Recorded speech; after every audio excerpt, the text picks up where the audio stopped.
திருவள்ளுவரின் ஒளியில் வாழ்ந்து வாழ்வின் உன்னத நிலையினை அடைய திருக்குறளோடு நாம் என்னும் இந்த நிகழ்விலே இணைந்திருக்கின்ற உங்கள் அனைவருக்கும் முதற்கண் வணக்கம். குறள் எண் 1020, அதிகாரம் நாணுடைமை. தென்னாப்பிரிக்க நாட்டின் முன்னாள் அதிபர் நெல்சன் மண்டேலா அவர்கள் ஒரு 27 ஆண்டு கால சிறைவாசம் மற்றும் நீண்ட போராட்டத்திற்கு பின்பு அந்நாட்டிற்கு விடுதலை பெற்று தந்தார்.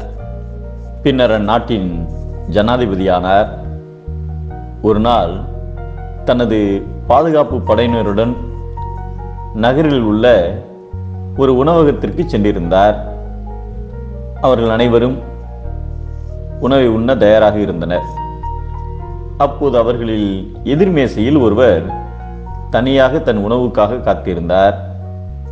தனது படைவீரனை அனுப்பி அவரை தங்களுடன் வந்து ஒன்றாக உணவருந்தும்படி சொன்னார் நெல்சன் மண்டேலா. அவரும் தனது உணவுடன் அவர்களது வட்டத்தில் அமர்ந்தார். எல்லோரும் உண்டு முடித்த பின் அவரும் புறப்பட்டார்.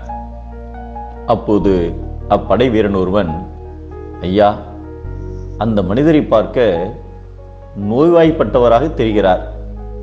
உண்ணும்போது அவரின் கைகள் மிகவும் நடுங்கின என்று கூறினார்.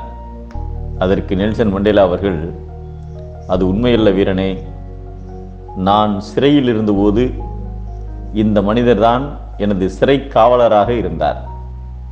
என்னை அடிக்கடி கொடுமைப்படுத்தும் போதெல்லாம் நான் கூக்குரலிட்டு களைத்து போய் கொஞ்சம் நீர் அருந்த கேட்பேன். அப்போது இந்த மனிதர் வெட்கமே இல்லாமல் என் தலைமையில் சிறுநீர் கழித்து விட்டு செல்வது வழக்கம். அவருக்கு இப்பொழுது என்னை ஜனாதிபதியாக இனங்கண்டு விட்டார்.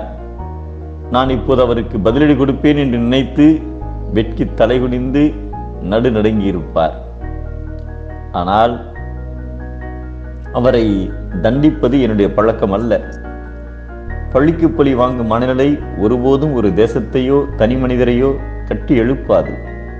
அதே நேரம் சில விஷயங்களில் மனதில் தோன்றும் சகிப்புத்தன்மைதான் பெரிய சாம்ராஜ்யங்களையே உருவாக்கும் என்று அந்த படைவீரனுக்கு பதில் சொன்னார்.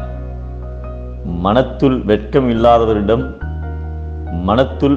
இல்லாதவர்களின் நடமாட்டம் மரத்தால் செய்த பொம்மைக்கு உயிர் ஊட்டியிருப்பதாக காட்டி மயக்கியது போலாகும் என்பதை நான் அகத்து இல்லார் இயக்கம் மரப்பாவை நானால் உயிர் மருட்டியற்று என்கிறார் நம் தெய்வப்புலவர் திருவள்ளுவர்.